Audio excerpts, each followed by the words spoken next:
Hello friends, আসসালামু আলাইকুম। সাফি 360 YouTube channel থেকে সবাইকে স্বাগত জানাচ্ছি। আজকের ভিডিওর বিষয় মাউসের পরিচিতি এবং ব্যবহার। এইটা হচ্ছে সেই মাউস। আজকের যে ভিডিও, এই মাউসের সমস্ত কিছু আজকে আমরা দেখব। তো চলুন কথা না বাড়িয়ে ভিডিও শুরু করা যাক। বন্ধুরা, প্রথমে আমরা যেটা দেখব সেটা হচ্ছে মাউস আসলে কি।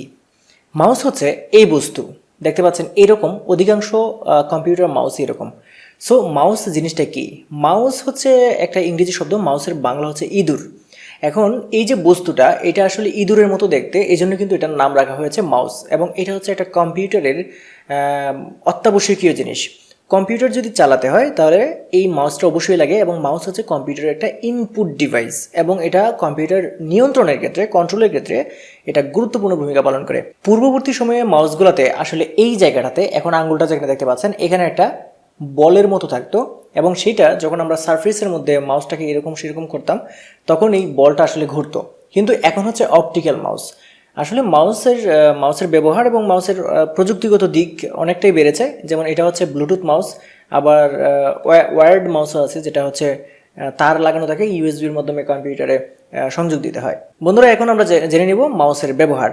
এই যে দেখতে পাচ্ছেন মাউসের ব্যবহারটা আসলে কি। আমাদের কম্পিউটারগুলো এমনভাবে তৈরি করা যে মাউস ছাড়া আমরা কম্পিউটার কোনোভাবে চালাতেই পারি না। যেমন যদি আমি ল্যাপটপ চালাতে যাই তাহলে আমাকে যেটা করতে হবে, মাউসের সিস্টেমেই, অর্থাৎ মাউসের মতো করেই একটা টাচ প্যাড আছে, ওইটা মাউস হিসেবে কাজ করে। ওইখানে টাচ করে করে আপনাকে যেটা করতে হয়, নিয়ন্ত্রণ করতে হয়। ওইটাও কিন্তু এক ধরনের মাউস, কিন্তু এটা হচ্ছে ফিজিক্যাল মাউস, যেটা ডেস্কটপ কম্পিউটারে ব্যবহার করা হয়। মাউস ছাড়া আপনি কম্পিউটারের গ্রাফিক্যাল ইন্টারফেসটা কোনোভাবেই আপনি করতে পারবেন, নিয়ন্ত্রণ করতে পারবেন না। যেমন যদি আপনি চলে যান ফটোশপে, যদি আপনি চলে যান ইলাস্ট্রেটরে, যদি ইন ডিজাইনে চলে যান, তারপরে এরকম যে কোনো অ্যাপসে আপনি যান না কেন, মাউস ছাড়া আপনি কোনোভাবেই কোনো কিছু করতে পারবেন না।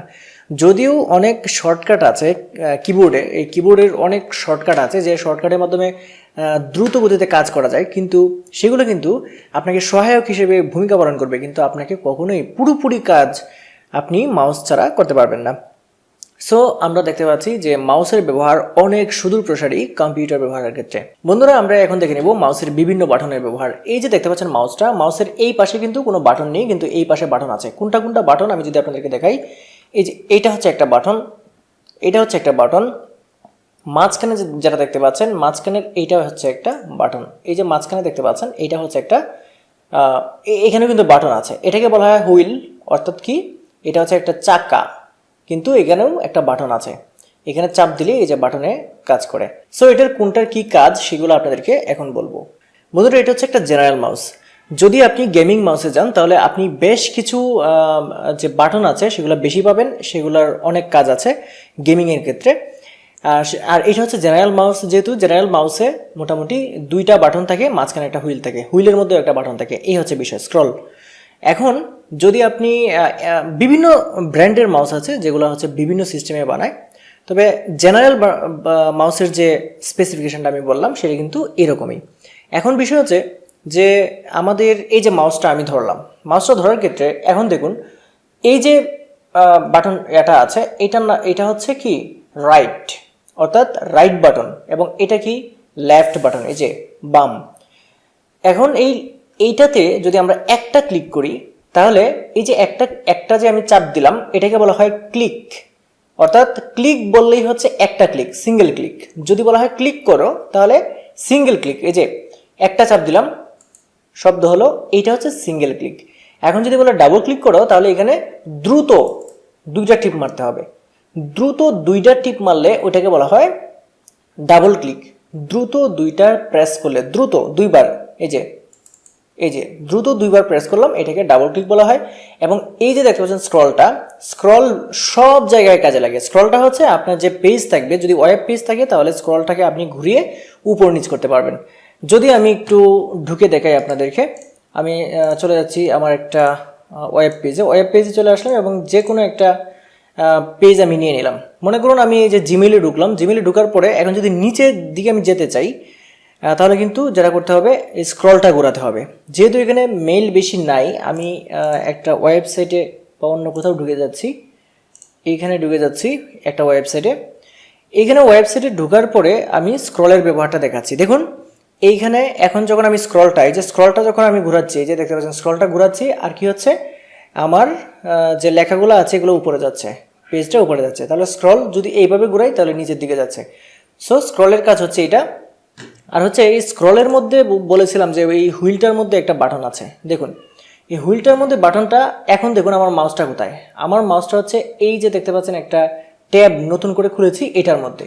মাউসটা যখন এখানে থাকবে ওই অবস্থায় এই স্ক্রলটার মধ্যে যদি আপনি একটা চাপ দেন, এই যে দেখতে পাচ্ছেন এই কি হলো, ট্যাবটা বন্ধ হয়ে গেল। এইরকম সিস্টেমে কিন্তু আসলে এই স্ক্রলের মধ্যে যে বাটনটা থাকে সেটাও কিন্তু অনেক কাজে লাগে।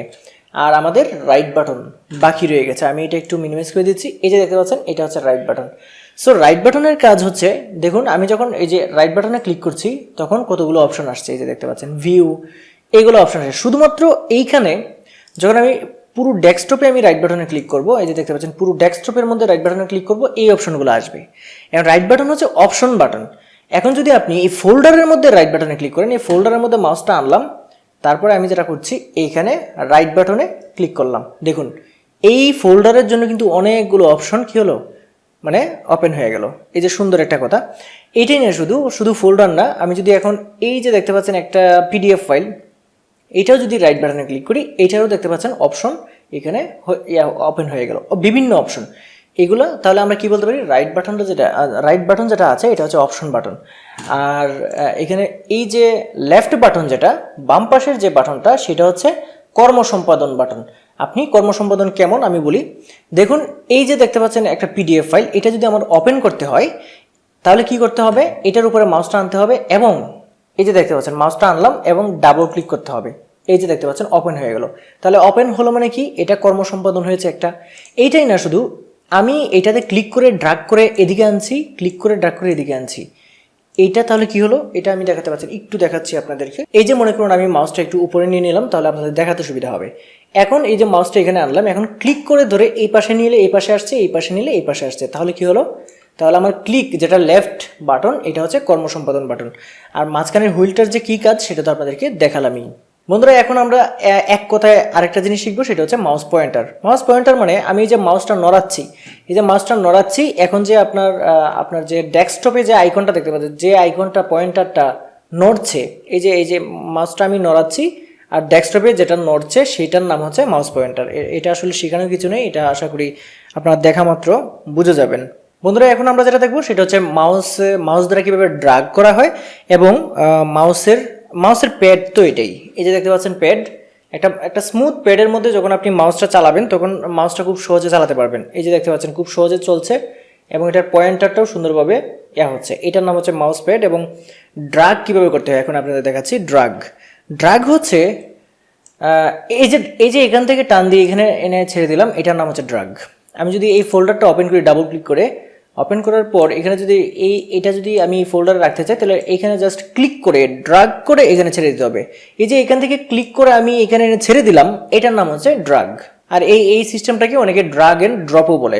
কেন বলে, মনে করুন এখানে একটা জিনিস আছে, এটাকে ক্লিক করে টান দিলাম, এটার নাম ড্রাগ, এবং এখানে যদি ড্রপ করে দিই এখানে চলে আসলো, এটার নাম হচ্ছে ড্রপ। বন্ধুরা আশা করি মাউস নিয়ে ছোটোখাটো যে কনফিউশনগুলো আপনাদের কাছে ছিল সেগুলো একদমই দূর হয়ে গেছে। আশা করছি ভিডিওটা আপনাদের ভালো লেগেছে। যদি ভিডিও ভালো লাগে অবশ্যই ভিডিও লাইক করে দেবেন এবং ভিডিওটা শেয়ার করে দেবেন। আর আপনি যদি আমার চ্যানেলে নতুন হয়ে থাকেন তাহলে অবশ্যই চ্যানেলটি সাবস্ক্রাইব করে দেবেন। আজকের ভিডিও পর্যন্ত সবাই ভালো থাকবেন। আল্লাহ হাফেজ।